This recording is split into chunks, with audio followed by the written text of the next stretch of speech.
tonight, eh?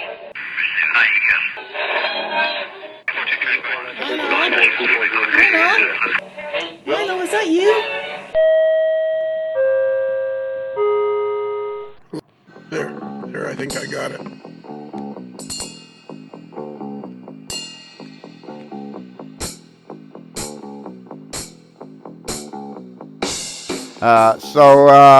Mr. Wilson. Mr. Strang. Yeah, it's another episode. It's another episode of a model. It is now early November in the year 2019.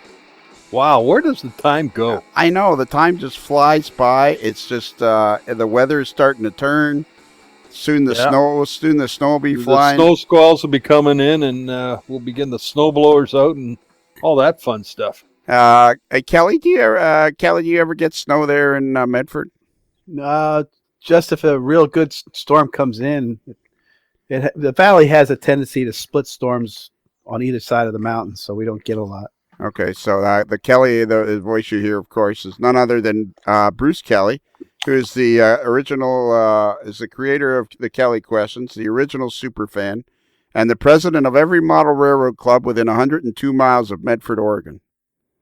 Yep, that's me. And so, well, how far do you have to go to get to snow? Because Grants Pass isn't that far. Now, it depends on the storm. I can go right up to, less than 15 minutes away, and I'll hit snow. And if I want to go up into up by Crater Lake, I can get 15, 20 feet of snow, depending on how much it snows up there. So where do you go for snowboarding?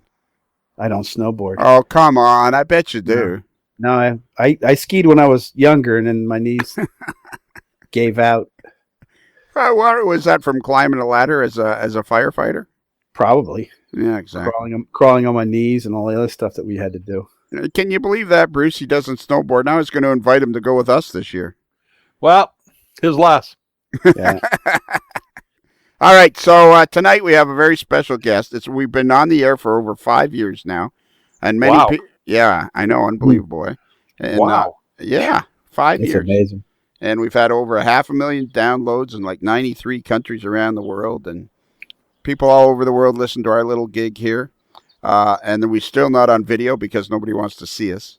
Which is a good thing. Yeah, and many people over the last year. And I was listening to Viewer Mail 71 today, and I was talking about how we don't discriminate. We ignore everybody in the hobby equally. Yes, we do. And this particular gentleman we have on tonight has been requested. We have been requested by many modelers over the last 4 years. If we could get him on, and I kept saying sure. When I get him on the list and get him down the bottom of the list, he'll be. So we're here now, and you're never going to believe who it is we're going to talk to. Let me see. Dave Keon? Oh, that would be cool. Toronto Maple Leafs. We'll find out. You know what? That'll be our first question if he's a Leafs fan. When we get him out of the green room, that'll be our first question. Right. If he's a Dave Keon or Jean Beliveau fan.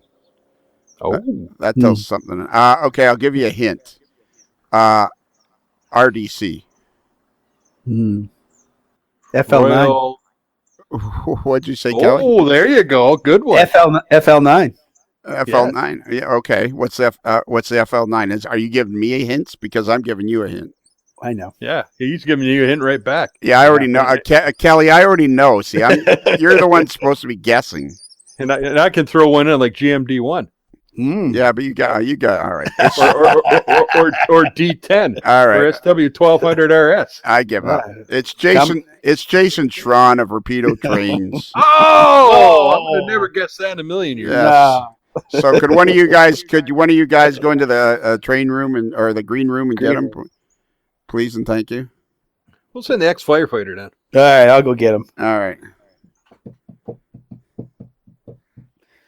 Jason, come on up. Jason? Hello. How's it going? It was really far from that green room to the studio, so I had to walk a long way. Yeah. Walk a long way. This is I'll introduce you. This is our friend Mr. Bruce Kelly. This is actually my name is Lionel, and this is my cousin Bruce, and this is my other cousin Bruce. Yes. We have that problem. We have that problem at the office. We got a lot of Dans there. Oh, you got a lot of Dans. We have a lot of Dans at the office. These are the Dans I know. And Oh. did you do that on purpose? Because we specifically went looking for Bruce's. Oh, we had only a mic policy for a while. We've been through 3 mics, but then we've settled on 2 Dans. All right, 3 mics and 2 Dans. No waiting. Wow. That's kind of like a winning hand at poker, isn't it? Yeah, that's right. That's a full house. That's a full house. It's a full house. Mics over Dans. Yeah, Mike's over Dan's. That's right. Okay, so our first question for you is, if you had to choose, would it be Dave Keon or Jean Beliveau? Oh, that's not a question, buddy. It's Jean Beliveau all the way. Are you from Montreal originally? Yeah, that's where I'm from. Born there. Well, okay. Well, see, that goes with my rule. You're wherever you're born. We moved to Toronto when I was young. Actually, that's an interesting story. I was born in Montreal. We moved to Toronto when I was little. I was 2 years old. Just hang on a minute. We went back to Montreal. Jason, just hang on 2 seconds, will you? We have a kind of an ironclad policy. We decide whether stories are interesting. You tell the stories, and then we decide if they're interesting. All right. I'll tell you. I'll leave my moon landing out of it. All right. Okay, go. So I was born in Montreal. We moved to Toronto when I was young, and we went back on the TurboTrain, CN Via Rail TurboTrain. And my first memory is of that return trip from Montreal to Toronto on the Turbo. Very clear memory of being on that train and wanting to go up to the dome, look out the dome window. And here it is. That was my beginning of my obsession with trains. I actually started Rapido because of that trip on the TurboTrain back in 1977. All right. And when did you actually start Rapido?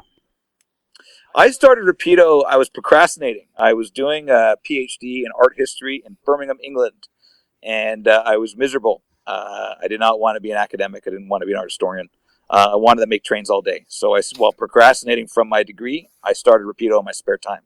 That was 2003. Incorporated 2004, went full-time in 2005, brought out the first passenger car, ready-to-run models in 2006. Okay. So Rapido's actually celebrating its 15th anniversary now. November 2019 is Rapido's 15th anniversary forming incorporated. And so you've been a model railroader your whole life then? Absolutely. We started building a layout with my father and my brother when I was about 4. By the time I was 13, I was kit bashing via rail train cars following the George Drury article in the May 82 model railroader. And by the time I was 14, I was scratch building underbody components for my passenger cars so that they would have accurate Canadian Car and Foundry battery boxes, D22 brake equipment, et cetera, et cetera, et cetera. So did you take, we found over the years that people take a customary break for girls in cars in their late teens and early 20s. Was there any of that with you? 15 to 20. I rode lots of trains. Or 15 to 19. I didn't do any modeling. It was about 19 or 20 when I got back into modeling. And I remember, when you're in high school, time moves at a different pace, right? So those 5 years was like a lifetime. And I remember walking into Den of Trains, Crafts and Hobbies in Toronto, which is no longer there, unfortunately.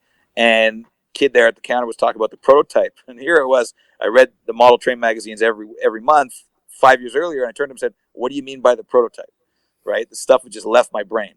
But then I got back into it and started building again from 19 or 20 and never stopped. And Den of Trains, is that the store that was on Yonge Street north of Eglinton? No, Den of Trains was the one that was over in the Bloor West Village near Bloor and Jane. Oh, okay. And it was a great little store. There used to be a lot of great. Another store was Casey's Trains on the Danforth. That was where I got my first Atlas FP7 to kit bash into a Via FP9 when I was 13. So there were some good stores. Using a rattle can to paint the blue, using CDS lettering to do the Via logos and stuff. Those were good days. So, have you had this love of is it because of the turbo train that you've just had this love of passenger trains? Like, is that your main thrill of the trains? I am a passenger train nut. My first love is Via Rail Canada. It's Via Rail's over 40 years. It's the Canadian equivalent of Amtrak.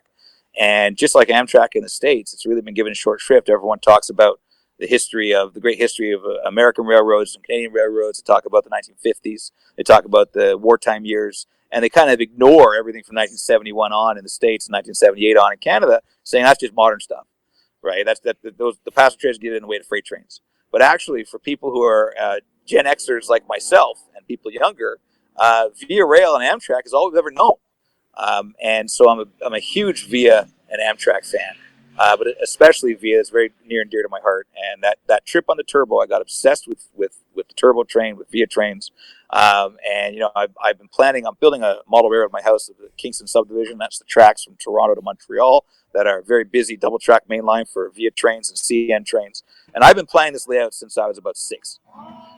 So now I'm grown up. I got my own house, got a basement. I'm working on the layout. But first, I had to build the full-size Via train. That's also in my basement. So it took over more of the garage for my layout because the full-size Via train took over a lot of my basement. I heard an urban myth that you excavated basement under your. Is there any? It really looks when you go down in my basement, it looks like someone parked a Via train at the back of the basement. Right. And kids come in and they actually believe that we built the house around the train.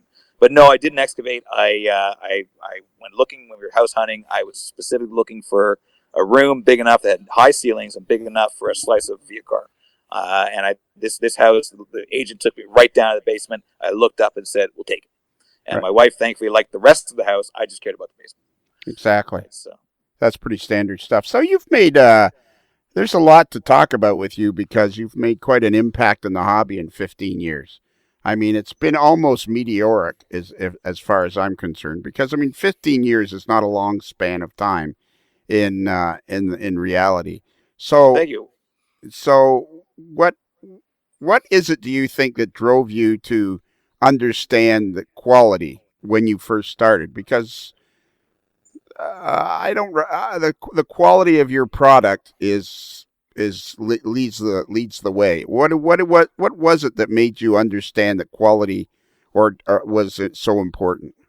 Okay, so I'm a model railroader, and I've been a model railroader my entire life, and I'm a train nut. And just yesterday I'm driving, and I saw a locomotive I hadn't seen in a long time, and I veered across traffic and went and had to park the car, take some pictures. I cut off 3 people, but so I'm a modeler and a rail fan, and I make what I want, right? As a nut for this stuff, as loving these trains as much as I do, and right from the start, before our first model came out, and I say our first model, but at that time the Rapido was just me. Is I had to measure and photograph and draw the underbody of actual passenger cars, a Pullman standard sleeping car and a Canadian Car and Foundry CCF code. And I was, minus 20 degrees. I'm outside underneath the car, freezing my butt off and taking measurements and photos and what have you. Because to me, it was so important that on my model, I had all that detail correct. Now, growing up, way up here in the north, most of our trains don't have skirts. The reason being, everything gets filled up with snow. So you can't have skirts on your passenger cars because then you can't access anything because it's caked in with snow. So if you're fixture yourself 6 years old on the platform at Gilwood Station in Toronto, and the train pulls up, and you see everything. You see the air conditioning condenser compressors. You see the D22 brake equipment. You see the water tanks. You see the battery boxes. You see the air reservoirs. Everything is there, and that always had a fascination for me. So that when I was building my own models of Via trains as a teenager, I had to scratch build that stuff. And then when it came to bringing out my first model, I wanted to make sure that everything underneath was there, because for me, a model passenger car is like if you were to do a model and just have some blobs underneath, which is what most of our competitors have. It'd be like making a model of a Jaguar and leaving out the Jaguar engine. It's the engine that makes a Jaguar go. Everything else is very pretty, very nice and comfortable, but it's the engine that makes it go and gives it that power in an E-type Jaguar, for example. Right? And so the same thing on a passenger car. If you leave out all that stuff, you leave out the air lines, you leave out the electrical cabling, the Jenna motor, which actually gives power to the car, the battery boxes, all these details, you essentially are creating a box on wheels. And it's all those details that make the passenger car what it is. And my experience with trains, I don't just love trains. I know some guys, they love trains, but they never actually ride one. I love riding a train. So my disposable income growing up as a teenager and a young adult, went to train rides. So I went up to northern Manitoba on the train. I took a sleeper from Washington to Chicago. I went to East Coast. I went to Winnipeg. I went to northern Quebec. These were all places that, or Northeast Corridor, other places that I would go and take the train whenever I could. And so that passenger car experience for me, it was always that, that's your experience of trains. So going back to your question about how do we do that quality? It's because I'm nuts with this stuff. And over the last 15 years, I mean, the company's really grown, especially over the last 7 years. I've hired people who are a lot like me. So the people who work at Rapido, everybody except for the 3 women who do admin work. There's Janet, who's our CFO, and we've got 2 people who do admin stuff. Everybody else is a modeler and railfan. So Dan Darnell came to me and said, I want to come work for you. And I've known Dan for over 20 years, and he was a manager of a hobby shop. And he came and worked, and this guy is as obsessed with CN as I am with VIA, right? Josh Anderchek, Bill Schneider, Dan Garcia, Jordan, everybody who works at Rapido is a train nut. So we all want the same stuff, right? So when John Sheridan's designing a New Haven model, he's making sure he put plates and cutlery, silverware, on the tables in the New Haven dining car. And then Bill and I said, oh, that's a great idea. So now we put it in the CN Pullman Standard dining car as well. And then Bill calls me up and says, I've asked the factory, we need to do the clear. We've got some room on the plastic mold. I want the water jugs that people can put onto the tables of their dining cars. So now our dining cars, apart from having the silverware and the plates, whatever else printed on, and we got tablecloths on there. So John Sheridan adds the tablecloths and silverware. Bill adds the water jugs, right? Like we're all obsessed with this stuff. You know, Mohan does a lot of our sound design. He's going crazy, adding in more Doppler horns too. He said, "Oh, well, you know, there's 4 horns in this B36 S7, so we'd have 4 Doppler horn recordings, right?" Or Mike's doing our website. You know, Dave's fixing our models. These are all guys who are all model railroaders, and we all want the same thing. So when you open up, especially when we do an older train that doesn't exist anymore, like the turbo train, my personal favorite, as I always tell people, you open up the turbo, there's no window in the bathroom, but there's taps, there's faucets in the bathroom, right? Because the closest thing you'll ever get to experiencing the real turbo train today is picking up the N scale or HO scale model of the turbo train, because the real ones were all scrapped in the 80s, right? It's not a single turbo train that's surviving. Right. So, and remember, right here, we are talking to the guy who wrote the book on turbo trains. I did write the book on the turbo train. That's right, and we're looking at doing another turbo train, but I can't tell you any more about that unless I've already announced it. Then I can tell you about it. Okay, what book are we talking about? I wrote a book back. It was released in 2008. We sold about 6,000 copies, called Turbo Train: A Journey, which was the history of the United Aircraft turbo train. And back then, Rapido, you know, we had like 3 models, so I had a lot of time. So I researched and did this book, and we've got a massive archive of turbo documents, drawings, etc., photographs. And so I actually went to my parents' house, sat in their dining room for a week, and wrote this book. So I said to my wife, who's a published author, my wife writes fiction for a living, and I said to her, it only took me a week to write that book. It took me 3 months to design it, but it took me a week to write it. She said, Jason, you've been writing that book since you were 2 years old. And she's right. You know, I'm obsessed with the turbo train. So that was a very easy book to write. I'm never writing another book. Okay, so let's tell everybody just briefly what the turbo train was, because not everybody that's listening to us will even know what the turbo train is. So from my standpoint, the turbo train was Canada's effort to try to change passenger service between Toronto and Montreal. It was going to replace flying by plane. You jump on the turbo train, it would get you from Toronto to Montreal in no time flat. They tried to build it as a modern, give it a modern look, and it pretty much fell flat pretty quickly, did it not? No. So I'm always got to correct people in the history of the turbo train. All right, well, that's turbo train. See, notice, turbo train was just notice. That's why I'm asking questions, to see, give you the opportunity. Yes, yeah, because whenever anyone says, you know, it drives me nuts when I open up a book and there's like one little picture. It says failed experiment. So the turbo train was a. All right, time out. Time out. If the turbo train was a failed experiment, what are the Toronto Maple Leafs? Oh, yeah. Now, because you're being such a great guest, I thought I had to give you that one on a silver platter. Yeah, that's a psychology problem. Yeah. All right, carry on. It's the source of shame in blue and white. Anyway, So the TurboTrain was created by United Technologies, United Aircraft, and it was a joint project with Pratt and Whitney Canada, which is United Technologies company, and also Sikorsky Aircraft, and also it was originally United Aircraft Systems, corporate systems, and then was later Sikorsky Aircraft. And the idea was to apply airline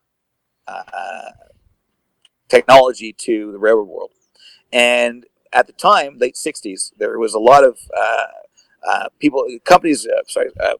states, meaning the United States and Canada, were not into investing big money into their passenger train services. And this was a way that you could run at faster speeds on conventional tracks. So it was much shorter car bodies. It had a pendular suspension system, so it would bank on curves, would tilt on curves, and it was powered by jet engines. So there was gas turbines, little ST6K gas turbines in each end, and it was rushed into service, and it gained a bad reputation at the beginning because when you rush a train into service with only a few months of testing, you're going to have problems. Most train technologies are tested for 5-10 years before they enter service, and so they pulled it out of service, brought it back into service, and it became the most reliable train in Canada. It was 97% on time, 99% availability, and it was the most popular train running in Ontario and Quebec. United States, it was built for Boston, New York service, and it was very popular there. But Amtrak did not put the necessary maintenance into it, whereas VNCN did. So our trains in Canada lasted longer. It has the American speed record for a production train of 171 miles an hour, which was achieved on the Pennsylvania Railroad, New Jersey. It has the Canadian speed record of 141 miles an hour, and that was between Toronto and Montreal. And those records still stand. Experimental trains, one-offs, have done faster, like the RDC for New York Central back in '66. But the Acela only did 168. So the TurboTrain still to this day, 50 years later, is the fastest production train in North America. And what happened in the United States, it was as an oddball, and Amtrak was all about standardization. It didn't survive, and it was just allowed. They were allowed to decay, and they were eventually parked and scrapped. In Canada, they still they had 3 working sets. One had an accident, and they were down to 2. And then again, it was just it's too hard to get parts when you've only got a fleet of 2 trains. In the 1970s, Canada invested in a different train, the LRC, and CN went to when United Aircraft or Pratt and Whitney went to CN and said, so the TurboTrain met all of the requirements. It's a reliable train. It's on time. It's available. Now place your order for a fleet. And CN said no, and they wouldn't place the order that Pratt and Whitney wanted. So that's why there were not TurboTrains running throughout the 80s and 90s here in Canada. There would have been though. So it's a story of what could have been. But right. In terms of an experiment, by the time they finished all the modifications here in Canada, it was a darn reliable train. Well, and of course the whole style of it gave it its own look and its own myth. It's got a lot of fans. We've done an HO model. It was the first model we ever did that was powered. It ran terribly, but it was still sold very well. We have to revisit that at some point. The N-scale model has been a huge success. It's got its fans. And when that TurboTrain goes on a layout at a club or at a show, people always say the same thing. Whoa, is that the new trains they're bringing out? It still looks futuristic in 2019. So when did you produce when did Rapido Trains produce the TurboTrain? We produced the HO1 in 2008, and I'll tell you something. When you're a new manufacturer and you're just getting your feet wet, do not bring out the most complex passenger train model on the planet. It certainly was a lesson. I've got 2 TurboTrains that I've put hundreds of hours into on my own layout, and one of them I finally packed away and said, I can't get this thing to run reliably. We just didn't know what we were doing back in 2008. Our first release of passenger cars also had all sorts of problems. I remember someone, hobby shop calls me and says, oh, one of our customers was really angry. He threw one of your cars against the wall. And this was like 2013, 2014. Wow. I said, why? He said, oh, it just wouldn't track. I said, what car was this? Oh, it was your CN coach. When did he buy it? Well, 2006. We've improved our passenger cars since then. That was 7 years ago. That was our first model. Yeah, so there was certainly a big learning curve when you get into this hobby. So when you design a model, for example, the passenger cars, and you load up the underbody with all the stuff, but you don't design the underbody to be sort of stable, then all the glue and all the holes warps the underbody. Right. Right. And so our first release from 2006, that a real problem, that you would real trouble getting these things to track well because the underbody would go all wibbly on you. So it's always been a learning curve the last 15 years. Okay, but, okay. So thankfully, let me ask you. So did you have any manufacturing experience at all before you started Rapido Trains, or did you just wake up bolt upright one day and go, "This is what I'm going to do"? Sort of the latter. I was studying art history. I have a fine arts degree in drawing, design, and sculpture. I did a master's of art history where I studied pictures of trains from the 19th century, and then I was doing this whole art thing, and I didn't want to do that. I wanted to make model trains, and I had no manufacturing experience. I had no sales or marketing experience. I just figured it all out as I went, and the smartest thing that I did, I think, to build the company, the smartest thing that I did was probably hiring Bill Schneider in 2009, who had a lot of manufacturing experience. he could tell me right off the bat, "Oh, that's not going to work." Okay, all right. So now, how did you and Bill Schneider meet up? So Bill worked for Branchline at the time, was a big distributor, and they were one of our big customers in the United States. And every time I called Bill to talk about product or product launch, whatever, we just shoot the breeze for an hour, and we really got along. And it was Bill that suggested that we bring out. He said, "You really got to look at doing New Haven stuff." New Haven fans are like CN fans; they're really dedicated. And New Haven, like CN, was totally unique. They had a whole bunch of unique models. Like the New Haven Osgood Bradley coaches, or the New Haven stainless steel fleet, or the FL9, or the EP5. A lot of unique models for the New Haven. And he said, "You got to do that stuff."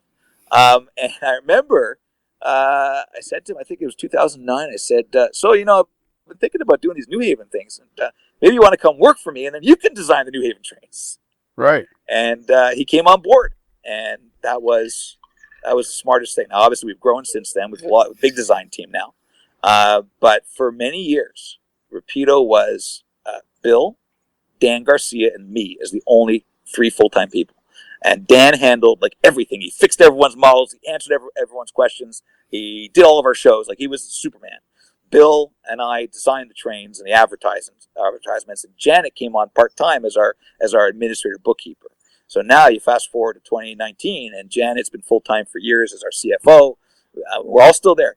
It's very rare for someone. We've got a couple of people leave Rapido over the years, but most people stick with us. They just stay forever. We've actually lost one of our employees. Mike passed away. Right. So he liked to joke that you stay with Rapido until you die. Yeah. So New Haven and was there? Okay, there's obviously a market for Canadian stuff in Canada, but were you able to how did you decide? I find this to be a fascinating story that somebody just all of a sudden decides, okay, I'm going to be a model railroad manufacturer. Did you go to people and ask, or did you just try to literally? Did you kind of go, well, I know they make stuff in China, so you went over there and just stood on the corner and looked for somebody, or? So it's back in 2004, and I'm now back home from England. I have no degree, no job, and no money.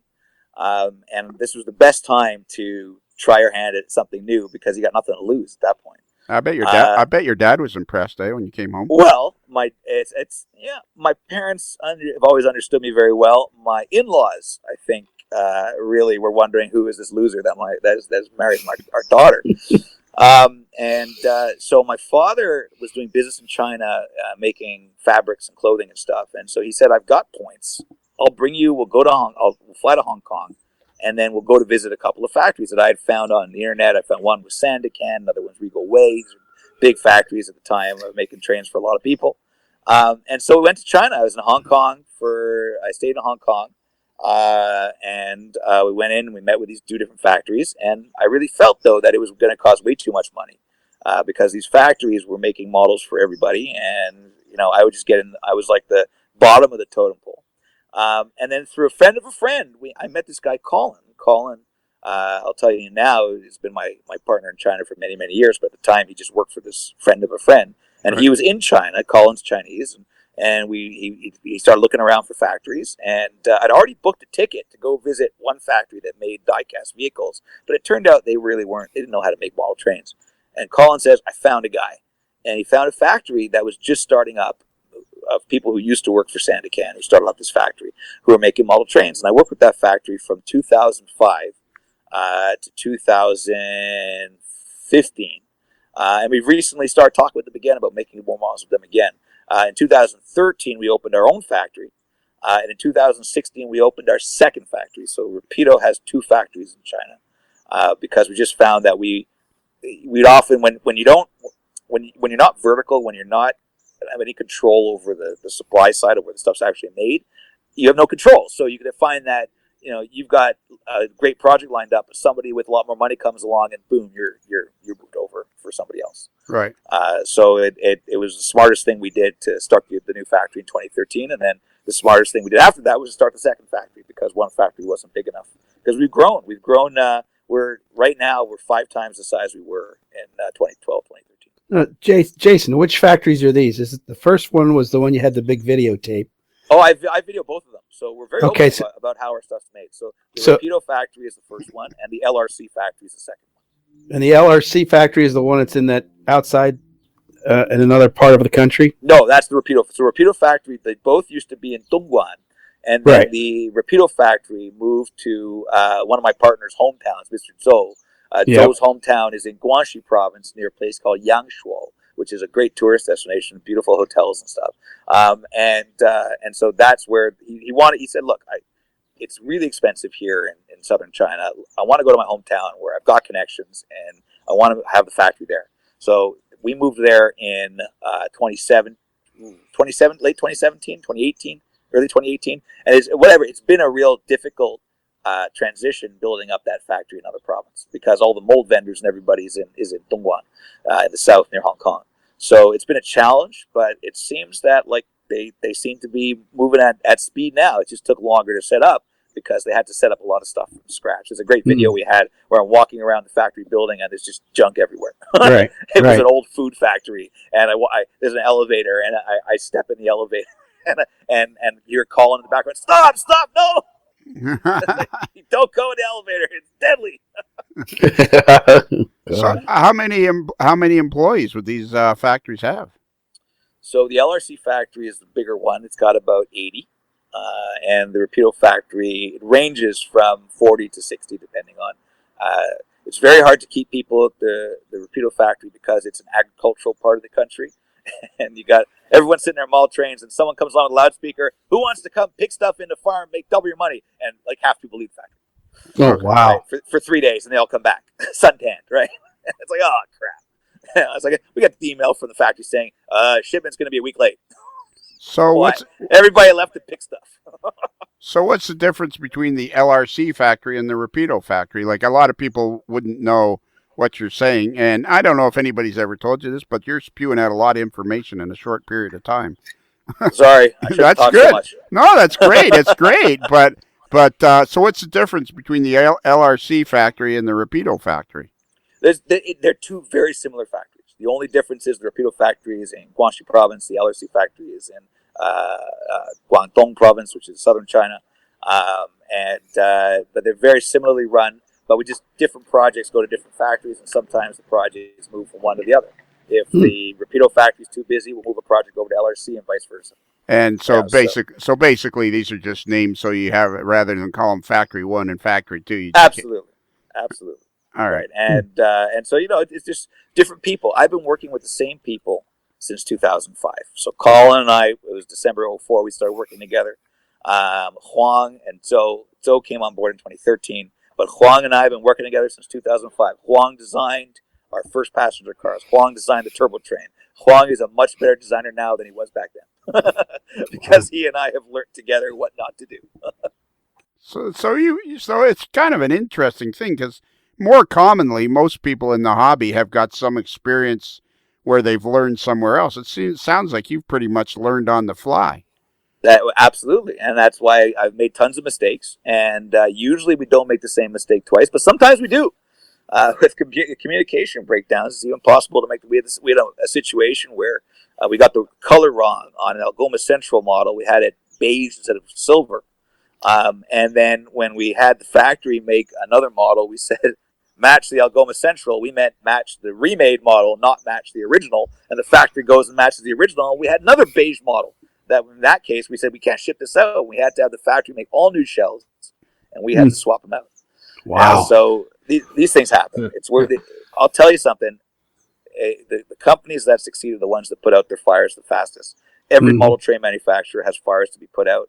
And it's just when we have different fires for different manufacturers. If you're a big company, the fires could be related to your size, your cash flow, maintaining that large company. For us, we're a smaller company, but with the detail level ends up where, we have a situation where the factory makes a whole bunch of models and they got the wrong part on them. We shipped out FP7s that weren't supposed to have a roof light on them, and they had the roof light on. Right, so then the factory we had to let our customers know, okay, guys, those weren't supposed to have roof lights, and we had to get the factory to make plugs that you could plug the roof light hole on the roof, so that you don't have a roof light anymore. So this kind of stuff happens all the time.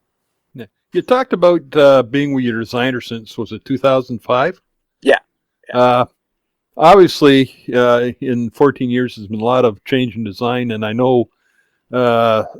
I think you're probably the only manufacturers really pushing some of the new technologies like scanning and things like that. We were the first. We were the first in 2011 to do a 3D scan. Yeah. Okay, so obviously you said, "Hey, why not?" and you made it happen. Well, it happened. The 3D scan was a necessity after the debacle that was our FP9A locomotive. So we did an FP9A drawing. It was Bill or me, I can't remember who did the drawing originally.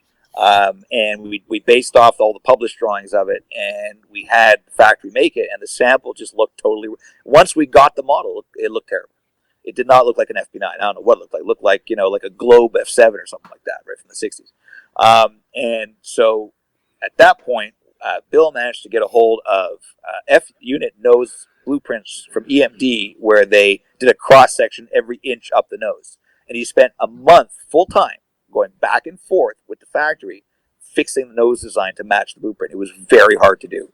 And I said to Bill, this was now 2010, I said, there's got to be a better way to do this. And so we looked into doing 3D scans. And then the FPA4, which is an F unit that ran in Canada, which is the same nose, it's a Canadian passenger version of the FA2 in the States, which shares the same car body, same nose. We said, let's do a 3D scan. And so we did a 3D scan of it, and we discovered that my FPA4s I kit bashed from old lifelike models, the nose was completely the wrong shape. It was a shape that was done by some designer off of blueprints, but the real nose was a very different shape. And that we discovered that through the 3D scan. So now we made it a company policy, if we're ever doing a model that's got complex curves on it, you got to do a 3D scan. So the RDC, we did a 3D scan of the RDC, and we found out that all the other RDC models out there were totally dimensionally wrong, like totally wrong. They matched the blueprints published in Trains or Model Railroad years ago or cyclopedias, whatever. They were wrong. The RDC, you would do a 3D scan, all the dimensions shift. And so that was really valuable. So we did a phase 1 and phase 2 RDC scans. We did a 3D scan of a locomotive that we're designing right now. I can't mention it. We did a 3D scan of the RS11 and RS18 to get the nose curves right on that. So if it's got complex curves, we will do a 3D scan of it. We did a 3D scan of the B36-7 too, just to make sure we got that nose right and the cab roof and all that stuff. So sometimes you could do it from blueprints. The bus, our model of the GM New Look bus, every model has been produced of that to date, except for ours, has straight sides. It's like a box with curved corners. The real GM New Look that everybody in North America rode as a kid is like a totally rounded body. There's nothing straight on that thing, right? So we did a 3D scan of that bus. And so our New Look looks different than all the other models on the market in any scale, because we're the only ones to do that 3D scan. So you got to do it. It just saves you so much time afterwards. And it ends up being cheaper, right? A month of bill full time costs more than the scan. Right. Wow, okay. And so how long would it take you to scan a locomotive?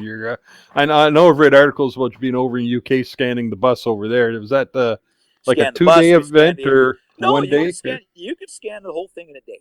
Is that right? 2 hours to scan it, and then it takes a little bit more time for processing. And then what we found is we can have the factory trace the scan, but what actually generally works better is that we flatten the scan to 2D, and we take elevations. We trace the elevations, send those to China, and then check it against the scan. Because what we're finding is the scan is such a huge file that for the factory to actually trace the scan, it's very, very, very, very, very slow. right? So what we do is we trace the scan, we send that, we have the factory work off of those drawings, and then we then do we import the scan just for checking at the end, as opposed to tracing the whole scan all the way along. And we used to trace the scan all the way through, and it just took forever. Like it slows down the computers at the factory to no end, and just takes forever. So we found it's more efficient to do it this way. I'm giving away our secrets. All the other manufacturers can listen to this. Oh, don't worry, nobody's listening. Yeah. So is 3D scanning some sort of a software program or something? So 3D scanning uses a laser, and they bounce the laser off the model, and by bouncing the laser off the model, they get an exact shape. So if you think about the fact that when all the F unit noses for your F7s, your F9s, Right. your FP9s, they were all molded on a form. I think it was plywood form that was at EMD, and so they all were molded to that shape. Right? It's very hard to communicate that in a 2D Sure. drawing that you'd find in a magazine. So doing a 3D scan of a real nose, because we did a 3D, we got, well, in this case, the case of the F unit, we did it with the blueprints. The same result, just took 10 times as long. Because we've got that nose shape correct, we're good for any F unit, right? Same thing with, we did our FA2, and people love our FA2 model, and they said, holy crow, this nose looks different than every FA2 I've ever bought, ever. And I said, yeah, and this one's right. And And actually, people don't contact us and say, your nose is wrong, it doesn't match my 20-year-old proto model. What they say is, your nose is bang on. Thank God someone did that. Because I'm looking at my photos, I'm looking at the nose of this model, and it's the first one that's right.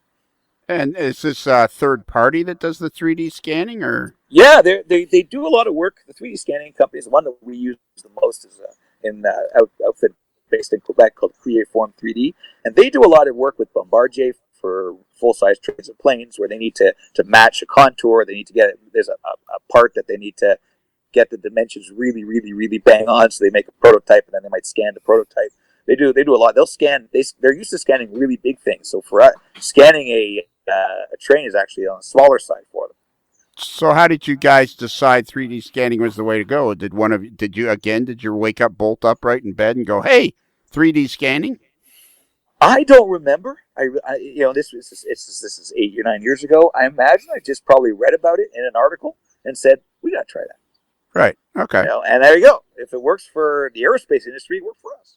And you make your our first thought was it's going to cost $20,000. But then we start talking with a couple of different companies, and the guy who recommended Creaform was actually a guy who works for Bombardier and said, we use these guys in Quebec City for our trains. Give them a call.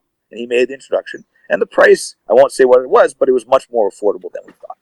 Okay. And so basically what you're doing is you're using the same process that full-size railroads make to complete their projects.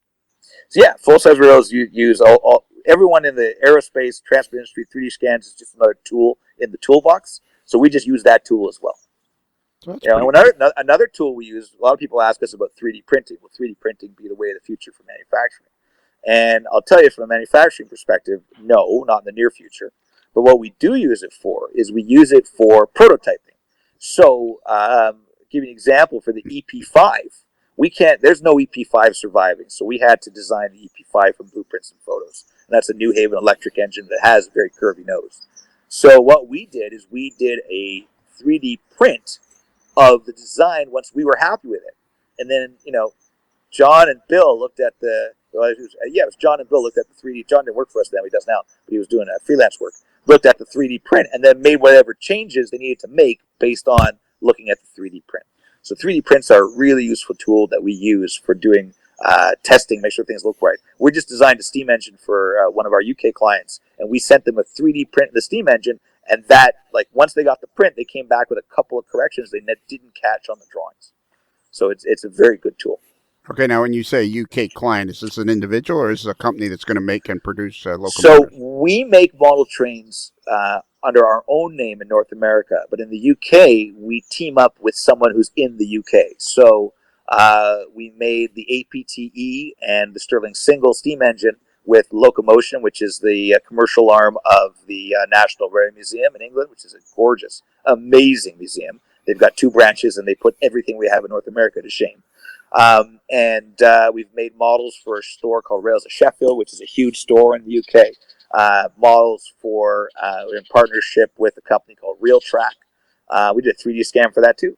And then another company called Revolution Trains. We made the very famous Virgin Trains Pendolino in N scale with Revolution. So when I say UK client, it's easier for us when we make a model with guys in the UK because they can handle all the distributing to all their customers and stuff in the UK. Being based in Canada and the States, it's more difficult for us to reach the end user in the UK than it is for them. Okay, so your company is becoming unbelievably successful. I mean, it's been successful for quite a while. Was there a moment? Was there a particular model that where you went, okay, now we're on our way? Yeah, absolutely. GMD1. The GMD1 was the first model out of our new factory. The first when we started the factory in 2013. The GMD1 for me signaled the beginning of the next generation of Rapido. First of all, the model's pretty close to flawless. The model sold in unbelievable numbers, far greater than I ever dreamed. We did 3 full runs of that thing in HO scale, and we're on run number 2 and N. And that's when we went and say that we've grown 5 times our size that we were 7 years ago. That GMD1 was the first model of that sort of the new Rapido, when the Rapido that was open to growth.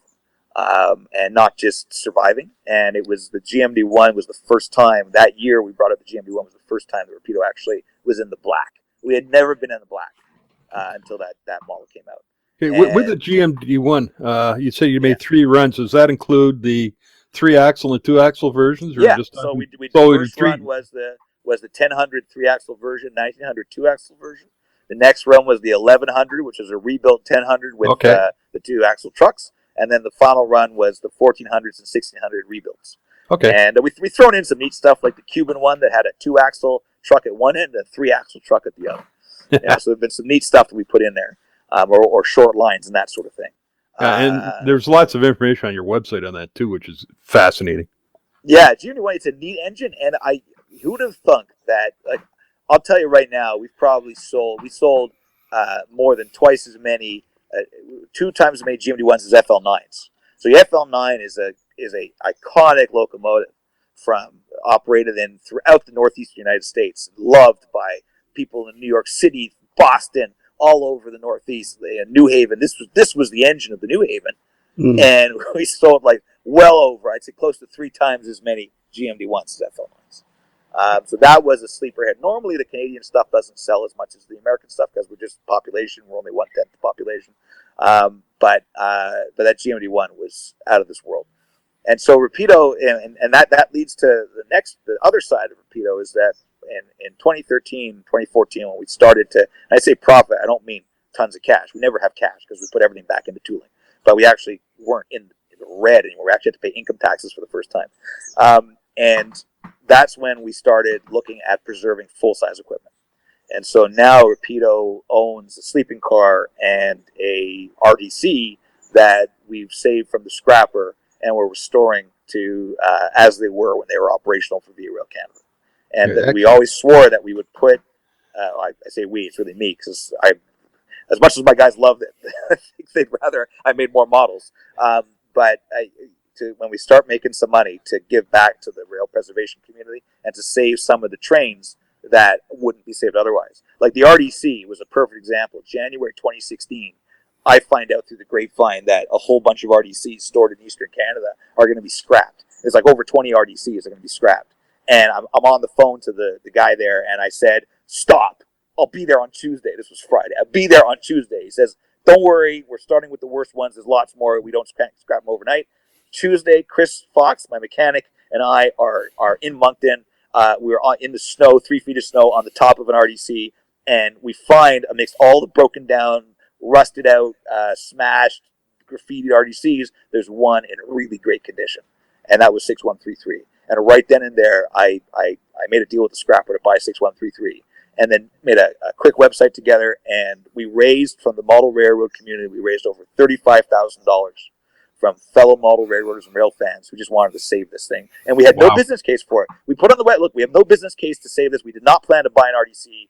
We got to save it. We're going to buy it. Here's our PayPal if you want to contribute. If you don't, we'll pay for ourselves. And $35,000, which gave us the funds to crane it, to change the wheels, to do the brake job, to move it on CN, to pay for the insurance.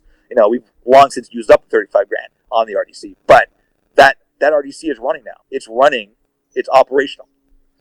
And that thing would have been scrapped along with all the others if we hadn't gone out there and saved it. Just spur of the moment, drop everything, fly to Moncton, save an RDC. Excellent. Just for a minute, Jason, I just need to talk to the other two guys over here in the corner, if you don't mind. So we'll be right back. We'll be right back. Kelly and Bruce, can you come over here for a minute? Yeah. Sure. I'm exhausted. What about you guys? I'm ready to keep going, buddy. Yeah, same here. This is Tough exciting. it up and keep going. Yeah. This guy's just a fountain of information. Oh, no it's kidding. great. I got a bunch more questions. All Yeah, right. so do I. So do I. Okay. On the count of three, break. Great. One, two, three. Great. Oh, sorry. Great. Break. Okay. So, anyways, where is this? Jason, we're back now. So, where is this RDC stored? The RDC is at Via Rail's Toronto Maintenance Center, along with our sleeping car, and along with I was very involved in saving the LRC locomotive, one of Via's last two, and that's also 6917 belongs to Toronto Railway Historical Association, and that's also at Via Rail. And one of the things we're doing is we've incorporated as a nonprofit the Via Historical Association, and now we have to get approved as a charity, and then we're working hopefully with Via Rail. We've got working with some people at Via to be the charity museum arm of Via Rail, basically that we would save Via's old trains. And Via's about to retire a bunch of equipment because they're getting a new fleet, and we want to make sure they don't get all scrapped. So we're setting up as a charity before that happens. Excellent. Good. So, okay, like I know we've talked to several people in the United States that have private cars, private passenger cars, and there's much hand-wringing because of the costs are escalating out of control for storage. But this is not a problem because for you in Toronto? Storage costs are not an issue. Via Rail's been very generous regarding storage. But the cost of owning heritage equipment is enormous. So this sleeping car has cost us over $100,000 so far that we're restoring. And we're upgrading. It's a 1954 CN-built E-Series sleeper. It's got 4 sections, 8 duplex roomettes, and 4 bedrooms. And we are restoring it to be operational with Via trains of today. Because we don't want the stuff to just end up being stuffed and mounted. We want them to actually run.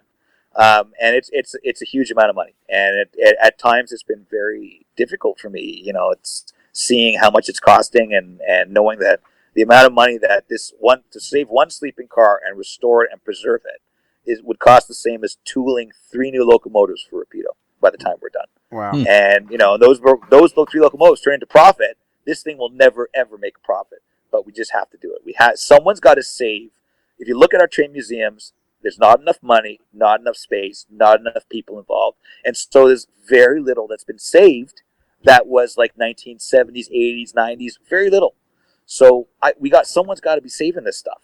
And this is a car that was in service until the 90s, and I had to save it. Same thing. The RDC was in service and is still in service today. The RDC is up in Canada. And then, someone's got to save the F40s. Someone's got to save the P42s. Someone's got to do this stuff. So we're doing our bit, but we're not the only ones. Other people have to step up. So, okay. You say you're building it to operate with current Via stock. So hypothetically in the future, some group would say, Jason, we got a group of 25, 30 guys together. We want to rent your sleeping car and stick it on a Via train, go from Toronto to Vancouver. That could be done? It's more so that what we want to present to Via is that they've got a museum fleet. Okay. So if you've got equipment that is, got steam heat and runs off of axle-driven generators, they can never run that with their equipment now. So we want to create a museum fleet so that Via can take this car and say a little train of their early equipment, the blue and yellow XCN equipment, or they could take a train of LRCs or a train of HEP equipment and take it to, say, their 50th anniversary. When that comes up, they can take the train and set it up as a display, or they can offer rail tours as part of their anniversary celebrations using this equipment. That would be ideal. Kind of what CP's doing with their business stuff now, tooling it around. Exactly. Okay. And if there's a possibility down the road where Via, lets us put the train as a fundraiser, and we put it on the train to northern Manitoba or to eastern Canada, that'd be awesome. I'll be there. Exactly. Yeah, that'll be great.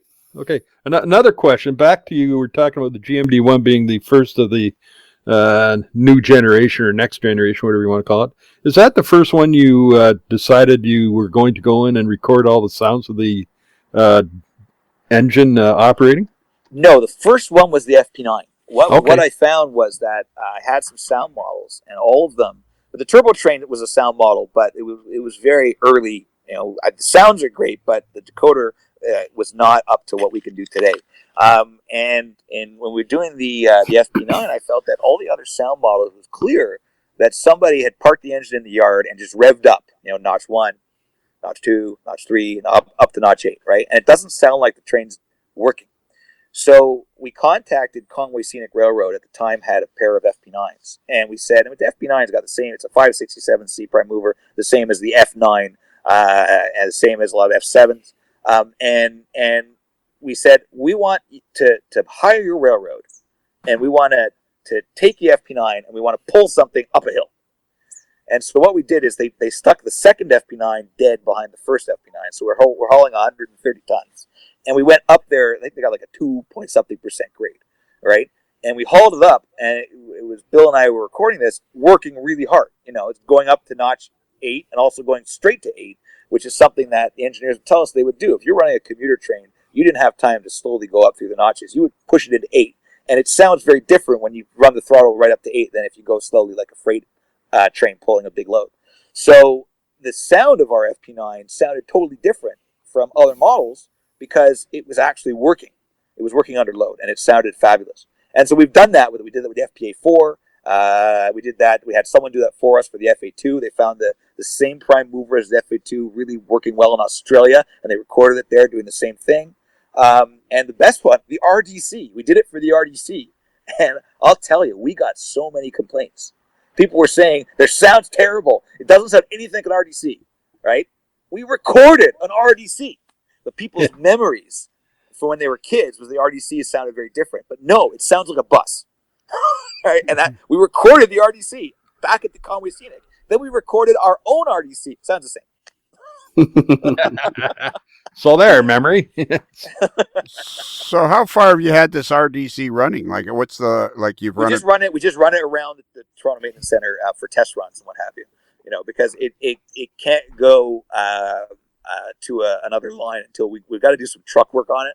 And it's a big job. And right now the focus is getting the sleeping car to a point where we can work on the sleeping car through the winter without freezing our butts off. So our energy is on the sleeping car, but the RDC,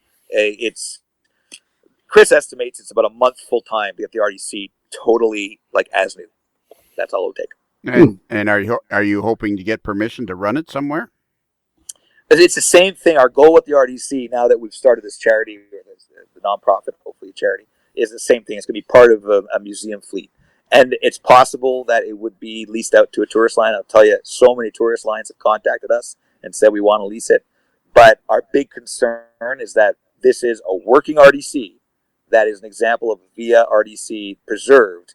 My big concern with going to a tourist line is the possibilities of vandalism or major breakdown. Right, because if it's being used every day, it's right. It's an old thing, right? It's 1956. Right. So we have to be careful about it. We want to make sure that we want to save these things for as long as we can.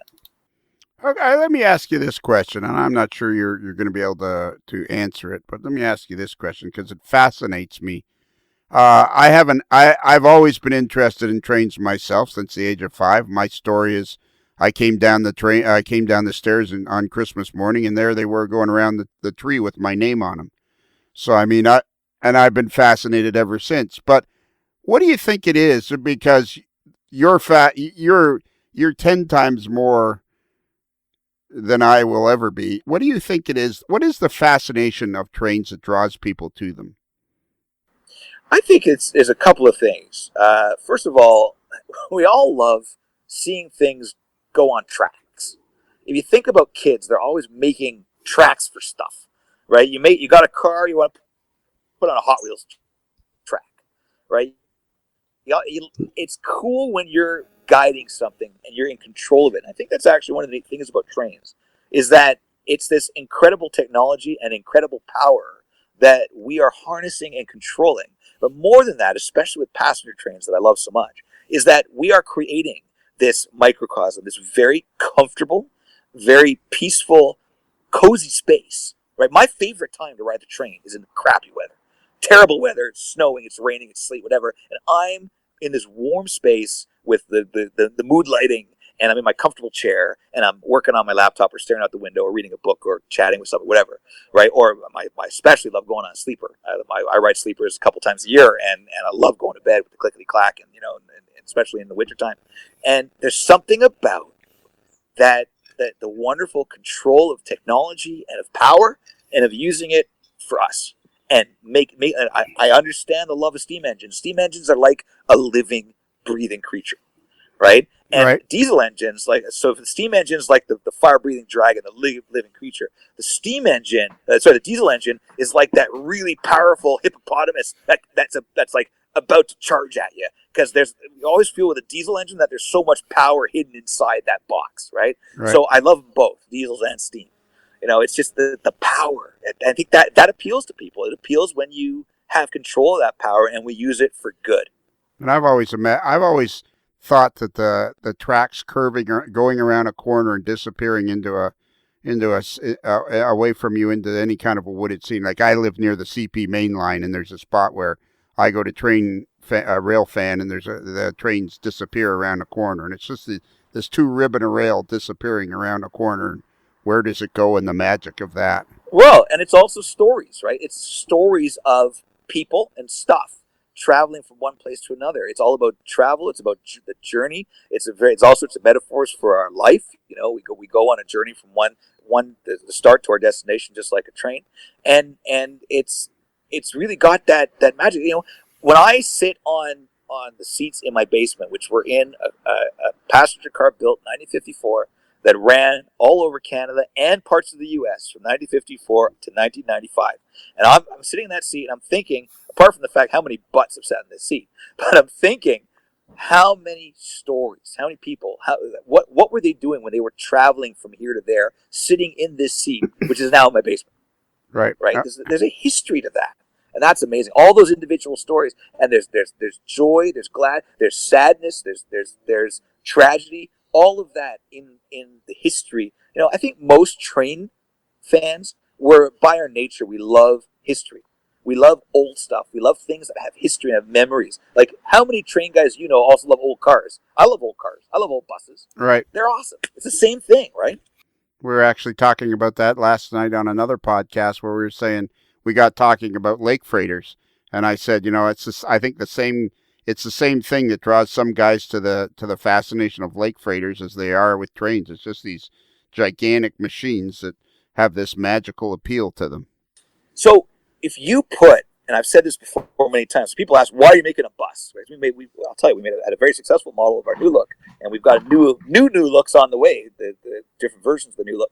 And with the bus, I really feel that guys who are modelers, whether you're into planes, buses, ships, trains, we all got the same genes. We share that modeling bug. There's a fellow I know. His name is Phil Dewsnap, and he lives in Fenelon Falls, Ontario. He runs a B&B. I highly recommend it.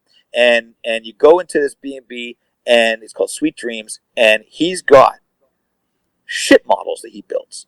He scratch builds these 7-foot-long ship models with every turret, every lifeboat, every rope, every handrail, everything is on there, right?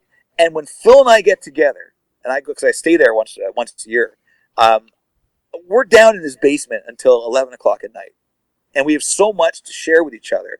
I'm a model railroad. I could never build a boat in my life, right? He's a shipbuilder. We're talking the same language. We're both talking about using RTV molds to cast our own parts. We're both talking about using the strip styrene or using the etched brass, using this or that. And we're both so passionate. And his passion about ships, I get it. I got that passion about trains and old buses, right? He's got the passion about ships. You sit down with a guy who models aircraft. It's the same passion. And I love that passion. I love it. So again, did you wake up bolt upright one night and go, I've got to do a new look bus? So the new look bus, when I was 18, I had a dream to buy an old new look bus from Toronto Transit Corporation or Commission and drive it across Canada in its old 1970s colors. And get this, in 2016, I drove preserved new look bus in TDC colors across Canada, and I'd forgotten that I had that dream as a teenager and remembered it on the bus while I was driving this thing across Canada. So the thing about the bus is I've always loved buses. I mean, most of us took buses as a kid, and a lot of us still do as adults. And the thing is, Dan Darnell comes on board at Rapido and starts leaving new look bus stuff around the office. He just like leaves it there, right? And I'll just turn a corner and there's a book on new look buses. Yeah, so I walk into Dan's office saying, Dan, you ever thought we should make the proper model of a new look? Oh, that's a good idea. What do you think of that? Oh, I just found this new look bus book sitting on my desk. and all the other guys are pissed off because like Jordan's been trying to get me to do a Roar Turboliner for the last 5 years. And it's like, no. But Dan drops a bus book on my desk. Hey, let's make a new look bus. Right? And there's a couple other models where Dan's just sort of put a word in my ear. The SW1200 RS, that was Dan. Right. The RS18, that was Dan. Way to go, Dan. Way to go, Dan. Dan, we're gonna have to interview Dan. So I'm assuming you've listened to all of our podcasts and some of them twice. 4 times actually. Yeah, exactly. So I'm going to ask you the $1 million question that I ask everybody, and I'm fascinated by your answer, and I want to get back to the passenger car in your basement, but I want to ask you this question. I think the hobby is that I've done this podcast now 5 years, and I think the hobby is absolutely going to explode because of social media. Do you think the hobby's growing, retracting, changing? What do you think's happening with it? I think the hobby is stable and strong, and I have no fears for the hobby. Especially as more of the later boomers are hitting retirement and realizing, wow, I got 30 years to fill. I love trains. And boom, they come to the hobby shop, they get into the hobby. So just by demographics, we got a lot more people. Remember, our hobby has always appealed to guys in their 50s and 60s, right? And people talk about, it's no young people in the hobby anymore. Let me tell you something. The hobby has always been pushed forward by guys in their 50s and 60s. Because if you look at a cover and model railroader magazine from 60 years ago, it's guys in their 50s and 60s. Because when your kids are grown up, you've got the 3 things necessary to be a model railroader. You got time, you got space, and you got money. Right? So as long as there's people who are getting older, guys getting older, our hobby is in safe hands. And trains are playing a much bigger role all around the world, even like kicking and screaming in North America. But everywhere, trains are playing a much bigger role. And there's more and more interest in trains. And it's not like you're interested. We're not building horse and buggy models, right? It's not something that's only from the past. Trains are still in the present. They're still a fact of life. Without freight trains in North America, we'd have nothing on our store shelves, right? Almost everything comes by train across the country. Right, USA and Canada, and the commuter trains are exploding all over North America. We got expansions of commuter services, new commuter services. So trains are still there, and as long as there's trains, there's going to be guys like us who want to model them. So I don't have fears of the hobby of things going on. My biggest concern with the hobby is that as the cost of living gets higher, you have more kids moving back in with their parents, bringing their own kids. And then you've taken 3 things away from dad that he was looking forward to having. You're taking away the time, you're taking away the space, and you're taking away the money. That's my only concern about our hobby is that, I think what we're seeing now is more guys getting into N scale because then they got the space. I think I agree with pretty much all that, except I have discovered so many young people under the age of 40 in this hobby through this podcast that my personal opinion is that the hobby, there's going to be a whole groundswell of all these guys that never could connect with anybody before, and they're finding each other and they have a place to connect. And I think the hobby is much younger than people realize. I think that you're right. There's a lot of people who are younger in the hobby. My experience is that the younger guys, these are the model railroaders of the future.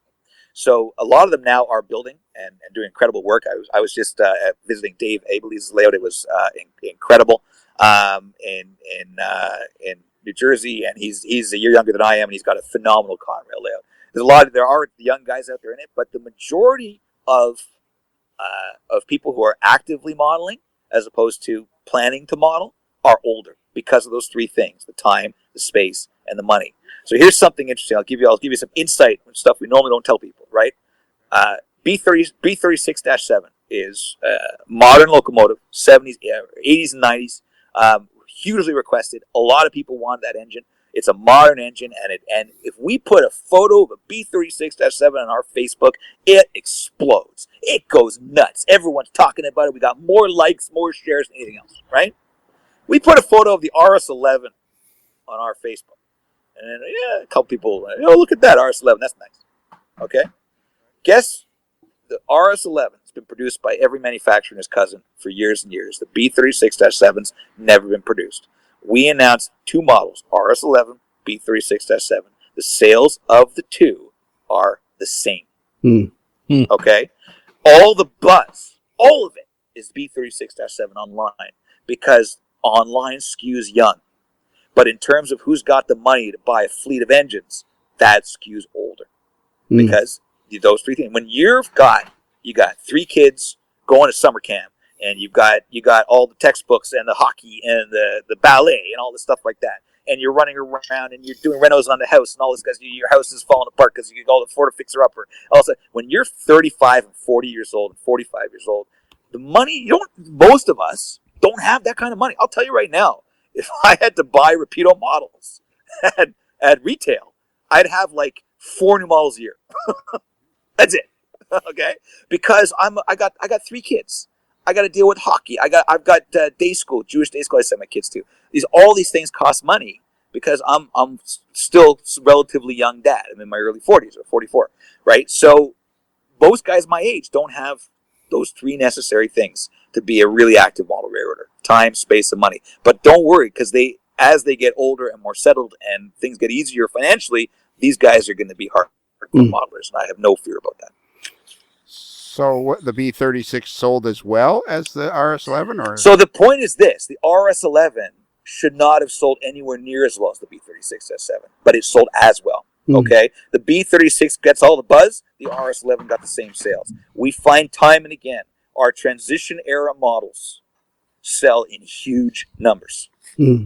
Right? And if you go online and look at the model railroad Facebook groups, you don't see a lot of transition. You see modern freight, modern freight, modern freight, modern freight. Right. You look at my sales, transition, transition, transition, transition.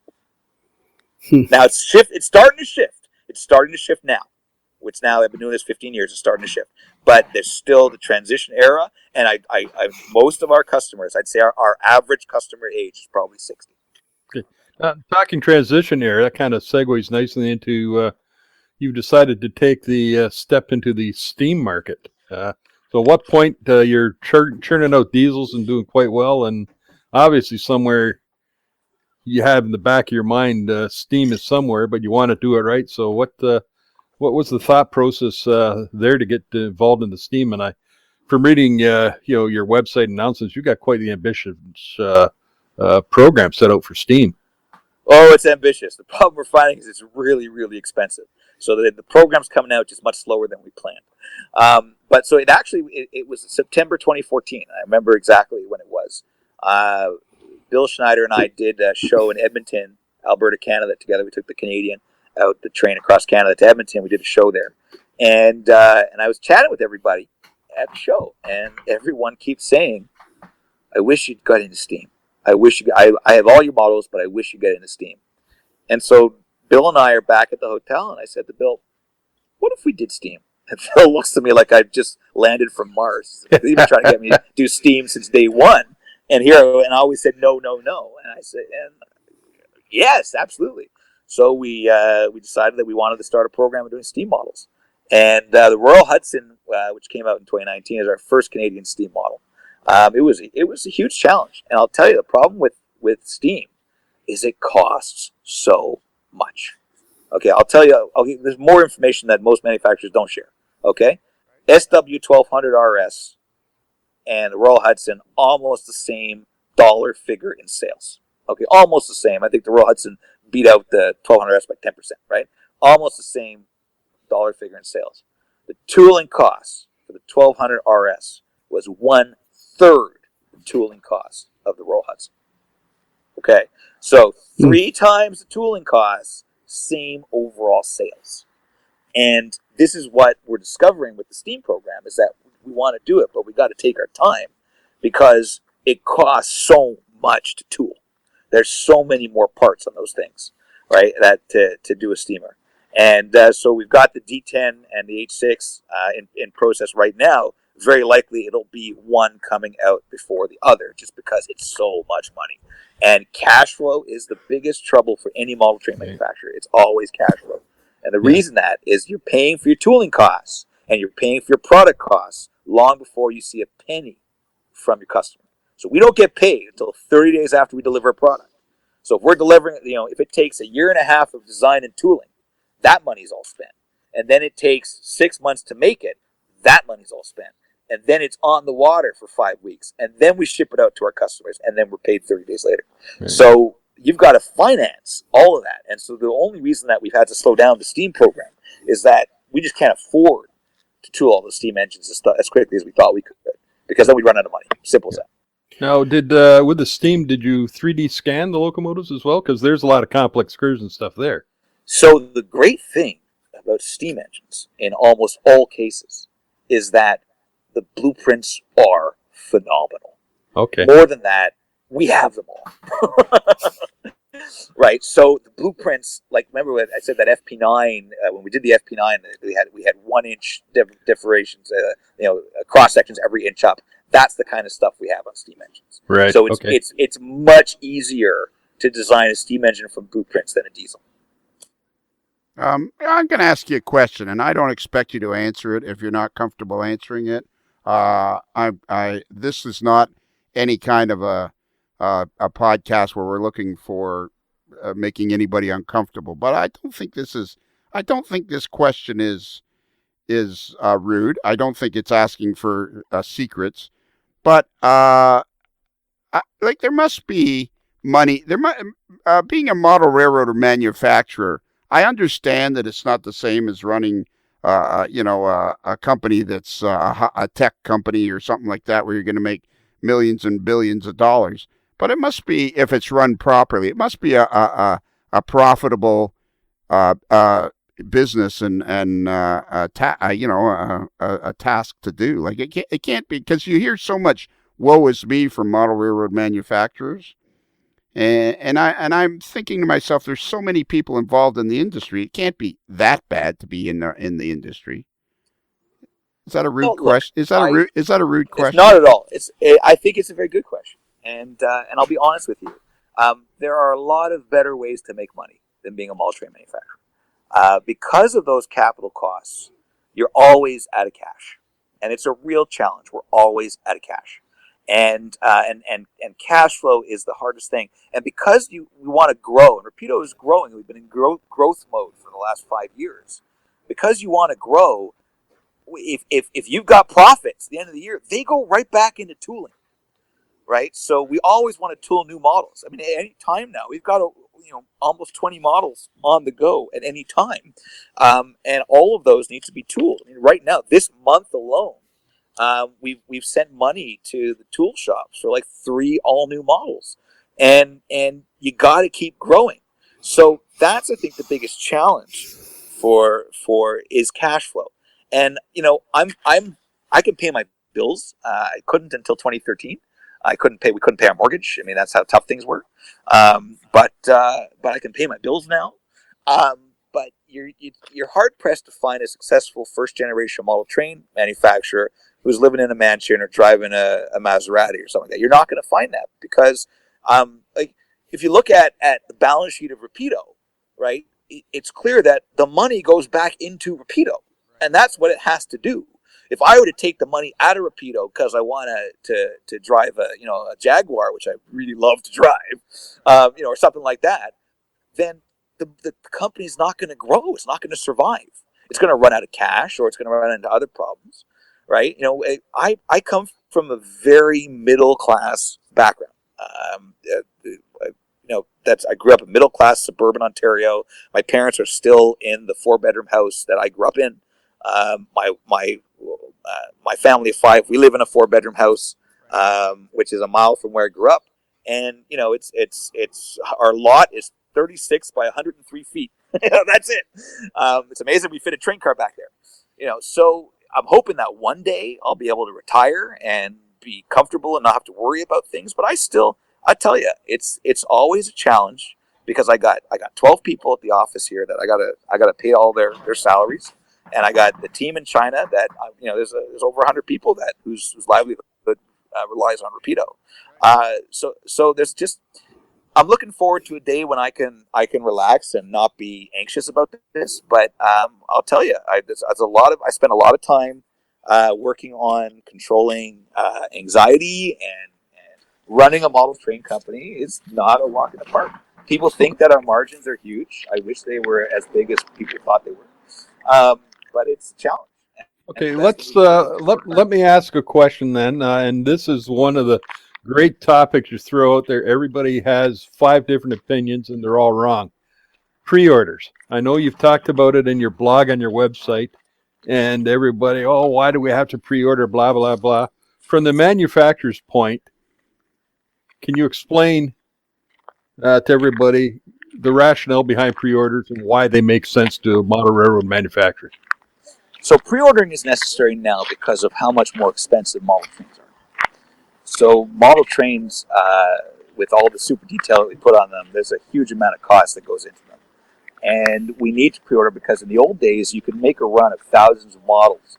And because your product cost to selling price was very, very, very low, especially over such huge runs like that, because you could afford to do that, afford to have...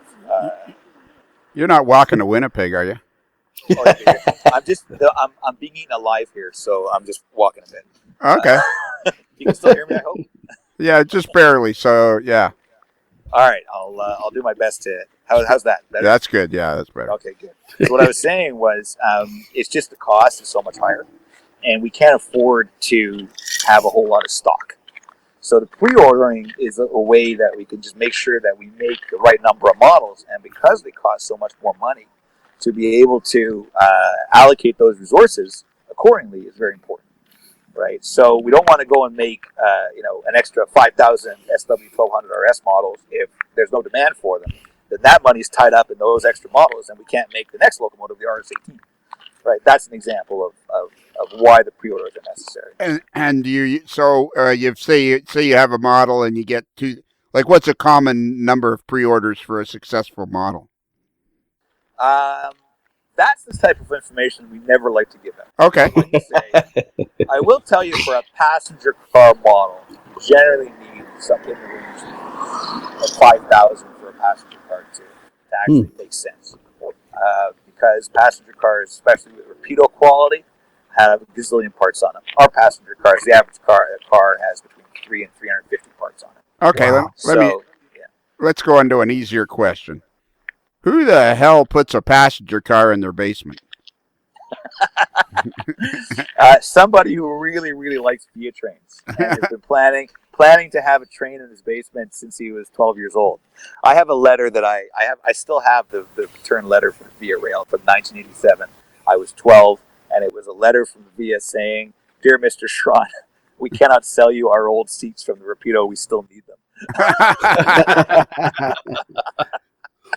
I was 12, and I wrote to Via's Public Affairs Department asking them to buy old seats. Wow. So I was planning to build a full-size Via train in my house. I don't know if you've ever done this. My brother and I used to play a game where we'd go on the couch, and we'd organize the couch into all the different spare cushions, and we'd make it like we were on a day-nighter coach. It's really comfortable train car, and we just play train. We pretend we were on the train going to Montreal or wherever. If you live in Texas, you can pretend you're on the train going over to Louisiana, whatever. But it's like, that's what we did. Right, and then I got my first train seats when I was in 1998, when I was 23, and I started collecting parts for this train in the basement. And then finally got a house and started construction, and then realized I would never get all the bits I needed until I discovered that there was an actual train car about to be scrapped in Moncton, New Brunswick. So I got the car. This is great. It's 2010. The company's in the toilet, the economy's in the toilet, everything's in the toilet. I had no money, okay?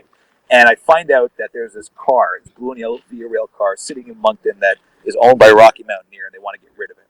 So I hear that it's going to cost $17,000. That's what they're asking. Way too much money. I got nothing, right? So at the time, they had an outstanding. They bought model trains from me, so they owed me money. So I emailed them and said, "I hear you have a car in New Brunswick. Well, how about I'll like cut your invoice in half, okay? And you let me into that car with my tools, right?" And they said to me, "They said, how about you just take the car?" Wow. Right? So I got it for so I couldn't afford the $5,000 for the car, so I got a buddy of mine. He and I went in. He ran a tourist railroad. We went in 50-50 on this old Via car, and then a bunch of guys. We went out to Moncton and we took it apart. Right. and we shipped everything back, and we sold the trucks. We sold the trucks out under the car for $8,000. Wow. Wow. So it ended up costing nothing. Wow. Yeah. So we got $3,000 left over, and that paid for the shipping to bring everything home. And it was done. And then it took 4.5 years to build the train. I had a lot of help from Dan Garcia. He was without him, a lot of it would really suck. It's been a lot. We get up at 5:30 in the morning. I would work on this full size train for 2 hours, then go wake up the kids and get ready for school. And once Rapido grew and I had another kid, I couldn't do it anymore. So I'm glad I finished it when I did, because I would never have the time now to build a full size train. So I have a question, Jason. As it's always next week here at the AML, but there's a big date coming up, December 15th, for the United States for the tariffs from China. And since you do a lot of sales in the United States, how is that going to affect you, your sales or the business? How about at tariffs in general? So I think that from my perspective, in terms of tariffs, I can't comment on any country's trade policies. But obviously, when your costs go up, those costs by necessity end up getting passed on to the consumer. So my view on any sort of tariffs is that you have to look at what's your end game, right? If your end game is to help the average Joe with his bills, tariffs isn't going to do it, right? It's not going to do it, because if the companies have to pay more, the end consumer pays more, and that applies in everything.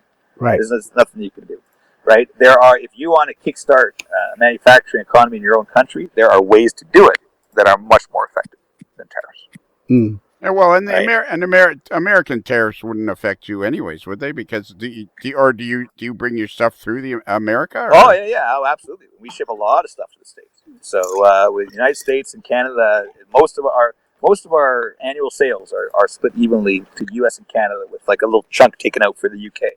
But most of our sales are split evenly between U.S. and Canada. Okay. So any sort of tariffs would of course have an effect on us.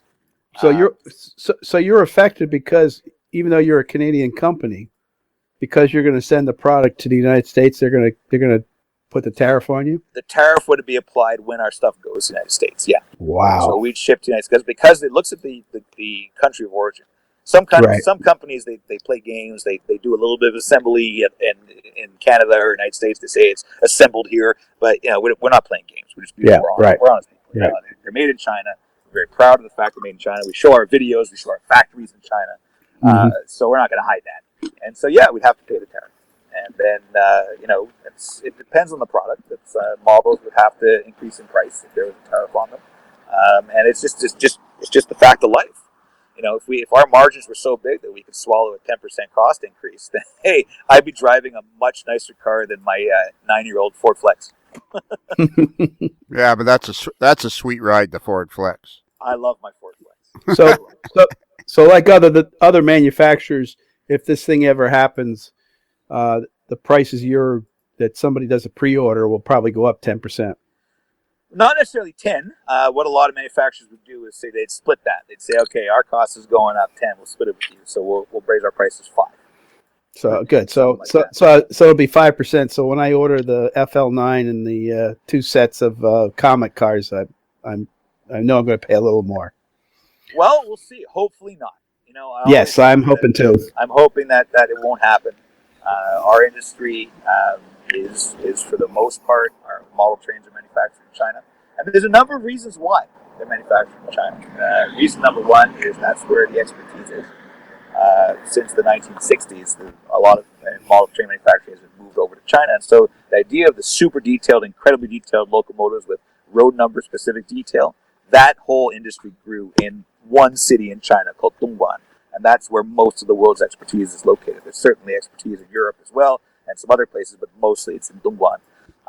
And the other thing is cost of labor, is that if you've got a model that's got 400 parts on it, and it takes 8 hours of work to make that model, from injection molding to trimming the parts to painting them to printing them to assembling them to packaging them, right? Yep. If each model is taking 8 hours of work and you're paying somebody $15 or $20 an hour, then the labor costs alone, if you made that thing here in Canada, is going to be like $150 for a passenger car. That's labor. Forget about your rent, forget about your marketing, forget about your tooling costs, forget about your salaries or anything like that. So the cost of labor is a huge factor, and that's why we make them overseas. If we could make them here, and we always say that, if we could make them here, we would. And people ask us if we will ever make them here, and I say, I can't predict the future. If the technology evolves to a point where we can make model trains here in North America, I guarantee we'll all be making them here in North America. Right.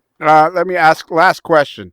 The evolution of detail on cars and locomotives seems to be like when is this going to stop? It seems like surely it's like, how much better can we make the models? I think now where the innovation really lies is features that bring the models more to life. A couple of features that we have on the RS-18 and the RS-11 that we're really, really proud of is we've got lit control stands, and we have lit inspection lights under the frame where the lights actually go through the inspection light castings. So we used to have inspection lights with a little hole, and the light was just placed behind the inspection light casting, but now it actually goes through the casting. And those little extra bits of realism, to me, like, it started with sound 15, 20 years ago, and now it's expanded to all the detail for each specific locomotive and each specific paint scheme. But those little things that bring it to life, that to me is where we've still got room to grow, and that's one of the areas that Rapido is really growing, is trying to make it a little bit more real, if you will. Okay. Have you ever heard of a guy named Bob Fallowfield? Oh, he's a good buddy of mine. Another beautiful layout. How about a guy named Rob Arsenault? Oh yeah, he does beautiful weathering work. Yeah, he did a lot of it. Nice stuff. He did a lot of it for you, didn't he, on the GMD one? Or yeah, he did a run of GMD. We still have a few of those actually in the warehouse. He did a beautiful job where he modeled a specific GMD1 locomotive. I think it was 1023. That was super weathered, including it still had it was a noodle paint job, but it had a green door from the original green colors from 1950s. That was cool. He did a beautiful job on that. how about have you ever heard of a guy named Chris Adams? Yeah, of course, absolutely. You've been looking through my website or something? No. These are all people we know that have all been on the podcast ahead of you. Oh, wonderful. Well, it's nice to be in good company. Exactly. Okay, we're going to wrap it up now because it sounds like you're walking down the middle of the street, which I really don't think is a good idea. Yeah, well, I'm trying to avoid all these new look buses that keep passing me. But you know what? I would like to say this. How about this, guys? Correct me if I'm wrong. There are a lot of people in the industry that are really helping push the hobby forward, but I think your enthusiasm has done the hobby and the industry a great service, and I personally would like to thank you because I've had the opportunity to spend a day with you. You've always been a good person to me. You've always treated me well. You're helping me now with trying to help others, and I think it should be said that you're one of those people whose passion for the hobby is what's helping us keep it, making it better. Not keep it going necessarily because I think it's doing that on its own, but I think your passion makes the hobby more fun to be around. Thanks a lot, Lionel. I really appreciate that. Yeah. You have to have passion. You have to love what you're doing. I tell you, there's a lot of better ways to make money in this world, but you have to love it. And I do love it. I still love it. I'm still building my own models in my own basement, just like everybody else. Yeah, exactly. I've seen your layout. It's how's that Helix coming? Oh, the Helix is beauty. Helix is great. I know. It's monstrous. And never hide. Everybody, don't hide your Helix. No, Helixes are so awesome. Always show your helix. I think it's one of the nicest I've ever seen. Oh, thanks very much. Okay, so Kelly, you want to give out our email address? Yes, if you want to reach us through the wonders of email, you can reach us at modelerslife@gmail.com. That's modelers with one L like FL9, not two L's like Kelly. Wow, nice one. Yeah. Bruce, now you realize, of course, we know how well you can do the email address, but it's always fun. It's always fun to see if Kelly's going to screw it up. I know. I think you won the pool on that one. And we have a website, modelerslife.com. If you go there, you'll find out all kinds of neat stuff, as you always will, and how to get, you can join our Patreon page, or if you like this, you can have twice as much by joining our Patreon page. And now, Jason, we have a particular task for you at the end of the show. If you can, I'm sure you can handle it. But at the appropriate moment, you need to say "Happy Rails" to you. Got it. Okay. Let me find the. Oh, here's the script. I got it. Okay. Well, Jason, as we close the barn doors on another episode of A Modeler's Life, and the sun slowly sets over the back 40, I guess there's nothing else left to do except for you to say, Happy Rails to you.